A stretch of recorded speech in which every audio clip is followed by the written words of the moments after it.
Okay, so I have been working on little rainbow dash here. I got all the pieces cut out and I've got them laid out pretty much the way I think I want them to be.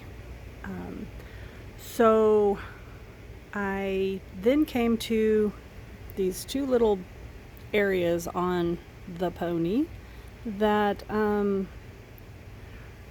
you can start to get kind of creative with. First of all, there's the eyeball. According to this, there's a little bit of pink in it. So you could use a bead, like a perler bead. You could use a clear glob.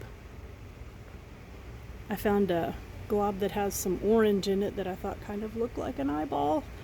It's not close to the pattern, but I really like the way it looked, so I may use that if it doesn't make it look possessed when I'm done.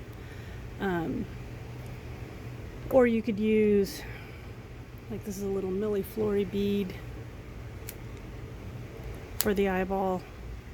You can get creative anyway.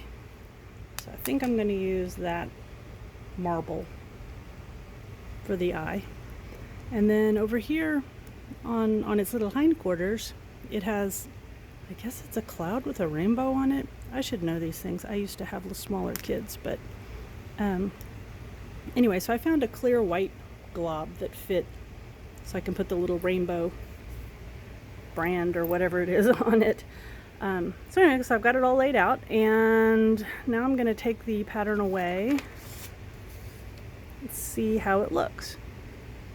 Yes, it looks like a pony. So I'm pretty happy with that. I might have to change its mouth around a little bit.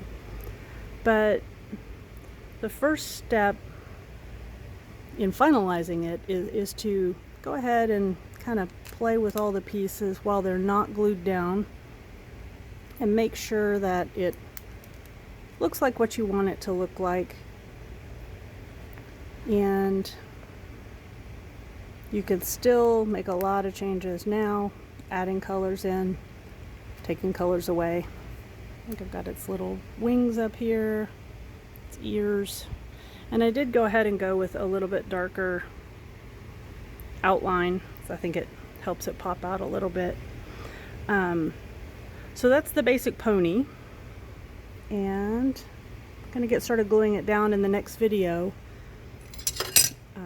But what I wanted to also talk about is the finishing of the product. You're going to want to put pieces of glass all the way to the edge, because a big opening of grout this big will crack and break off. So I started looking for background colors that I can fill in the rest. I'm not going to do that until I actually get the pony glued down. Then you can fill in the background. It's best to do your focal piece first and then put the background in. But I started looking at colors to fill in the background. So you can go ahead and start thinking about that before you glue everything down. But now that I'm relatively happy with it, I am going to go ahead and start gluing it down. So I'll start doing that in the next video.